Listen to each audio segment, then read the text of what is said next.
સંખેડાની જનતા જનાર્દનને મારા નમસ્કાર।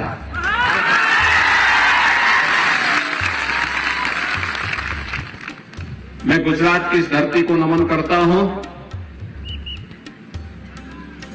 जिस धरती ने कभी उत्तर प्रदेश की मथुरा से यहां पर पधारे भगवान श्री कृष्ण को अपना पावन धाम द्वारिका को बसाने का एक अवसर दिया था, जिस धरती पर राष्ट्रपिता महात्मा गांधी का जन्म हुआ और भारत की आजादी की लड़ाई उनके नेतृत्व में लड़ी गई, जिस धरती पर लौह पुरुष सरदार वल्लभ भाई पटेल पैदा हुए और भारत की 563 से अधिक रियासतों को एकजुट करके वर्तमान भारत के इस विराट गणराज्य को बनाने में जिनकी महती भूमिका थी, मैं धरती को नमन करता हूं, जिन्होंने नरेंद्र भाई मोदी जैसा यशस्वी प्रधानमंत्री भारत को दिया है, जिनके नेतृत्व में वैश्विक मंच पर भारत की प्रतिष्ठा बढ़ी है, भारत की सीमाएं सुरक्षित हुई हैं, बिना भेदभाव के भारत के प्रत्येक नागरिक को उसका अधिकार प्राप्त हो रहा है। हम अभिनंदन करते हैं देश के यशस्वी प्रधानमंत्री श्री नरेंद्र मोदी जी का, जिन्होंने आजादी के बाद पहली बार एक आदिवासी वनवासी परिवार की एक महिला को देश के सर्वोच्च संवैधानिक पद राष्ट्रपति के पद पर बिठा करके भारत के हर वनवासी गिरिवासी और उन बंधु बांधवों का सम्मान बढ़ाया है, जिन्होंने करीब भगवान श्री राम की सेना में अग्रणी भूमिका का निर्वहन करते हुए भारत के अंदर राम राज्य की स्थापना का संकल्प किया था। मैं अभिनंदन करता हूं देश के यशस्वी प्रधानमंत्री नरेंद्र मोदी जी का, जिनकी दृढ़ इच्छा शक्ति और जिनके विजन के कारण 500 वर्षों का इंतजार समाप्त हुआ और अयोध्या में प्रभु श्री राम के भव्य मंदिर के निर्माण का मार्ग प्रशस्त हुआ है। ये गुजरात की धरती है भाइयों बहनों। अगर 1947 में भारत के सभी गणराज्यों को एकीकरण करने में इसी माटी के सपूत सरदार वल्लभ भाई पटेल ने अपनी दूरदर्शिता और दृढ़ इच्छा शक्ति का परिचय दिया, तो सन 2019 में कश्मीर से आतंकवाद की पर्याय बनी धारा 370 को हटाने के लिए प्रधानमंत्री मोदी जी के मार्गदर्शन में इसी धरती माटी के सपूत भारत के लोकप्रिय और यशस्वी गृह मंत्री श्री अमित भाई शाह जी ने जिस दृढ़ इच्छा शक्ति के साथ कश्मीर से धारा 370 को समाप्त किया है, भाइयों बहनों, आतंकवाद की ताबूत पर वह अंतिम कील है और आतंकवाद और नक्सलवाद का खात्मा हमेशा के लिए होगा। भाइयों बहनों, जब ये देश आजादी का अमृत महोत्सव मना रहा है, आजादी के अमृत महोत्सव के वर्ष पर भारत का, जिस ब्रिटेन ने भारत पर 200 वर्षों तक शासन किया, उस ब्रिटेन को पछाड़ करके भारत का दुनिया का 5वीं अर्थव्यवस्था बनना, यह आर्थिक क्षेत्र में प्रधानमंत्री मोदी जी के नेतृत्व में भारत के वित्तीय प्रबंधन का बेहतरीन उदाहरण है और भारत दुनिया की सबसे बड़ी आर्थिक ताकत बनेगा, इसमें अब कोई संदेह किसी को नहीं होना चाहिए। आज हर एक क्षेत्र में भारत आगे बढ़ रहा है और खासतौर पर बिना भेदभाव के शासन की योजनाओं का लाभ प्रत्येक तबके को मिलना।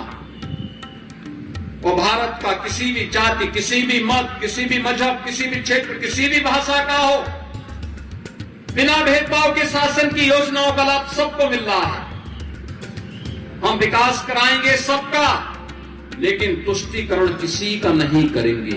ये आज भारतीय जनता पार्टी का संकल्प है और प्रधानमंत्री मोदी जी के नेतृत्व में इसी संकल्प को लेकर के आज भारतीय जनता पार्टी कार्य कर रही है और मैं भी आज आपके बीच इसी संकल्प के साथ आया हूं।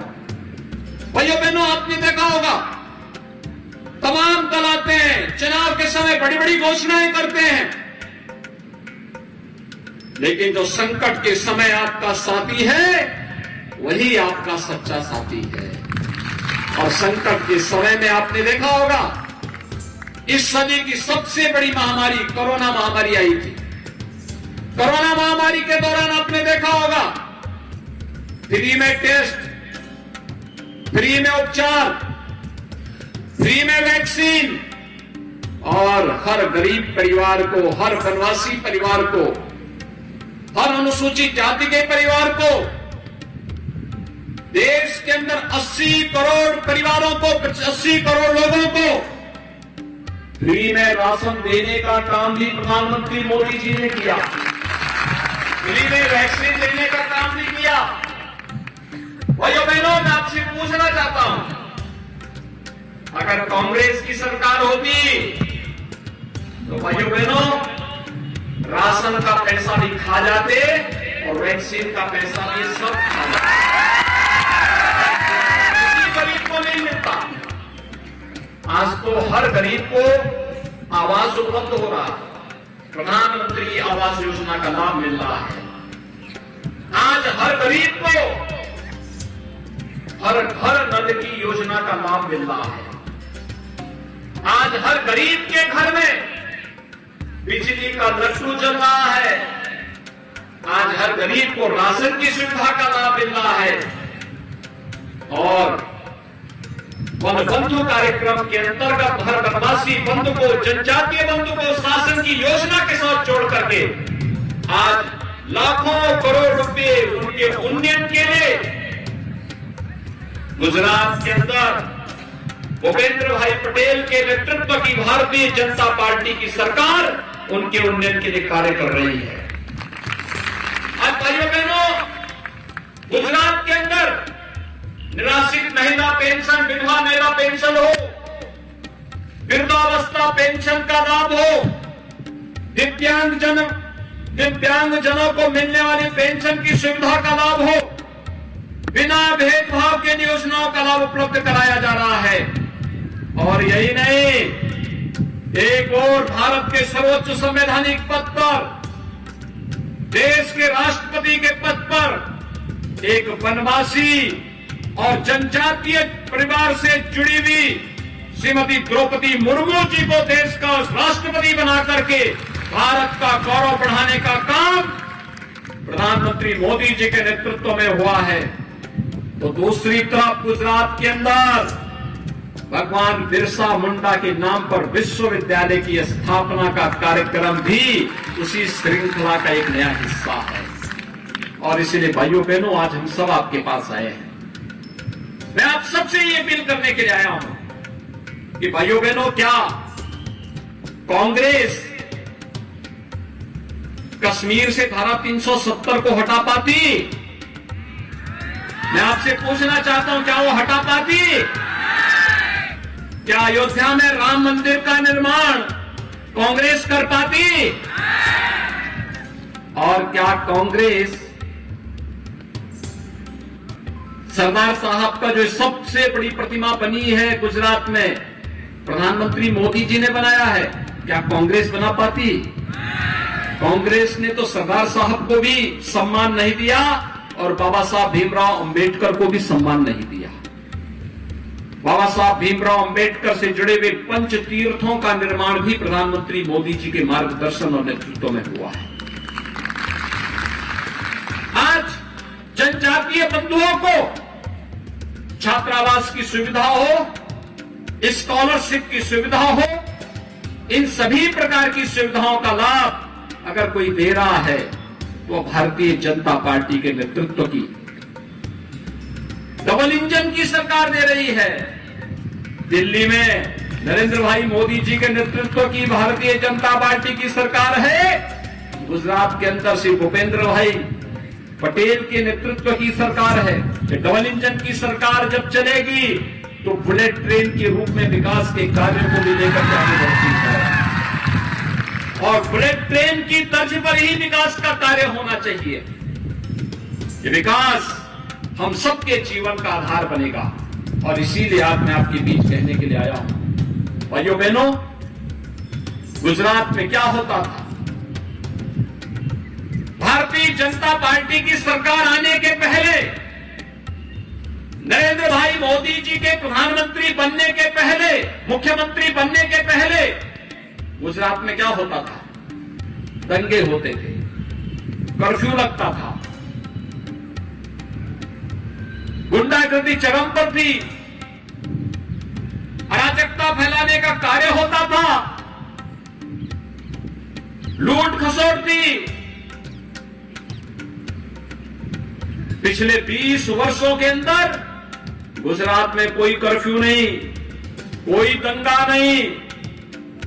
गुजरात विकास के पथ पर आगे बढ़ रहा है, सुरक्षा का एक मॉडल दे रहा है, विकास का एक मॉडल दे रहा है, लोक कल्याण का एक मॉडल दे रहा है, नौजवानों के लिए नौकरी और रोजगार की सुविधा दे रहा है, अन्नदाता किसानों के लिए प्रधानमंत्री किसान सम्मान निधि का लाभ दे रहा है, महिलाओं के लिए स्वावलंबन के लिए अनेक कार्यक्रम चलाए जा रहे हैं। भाइयों बहनों, ये नए भारत का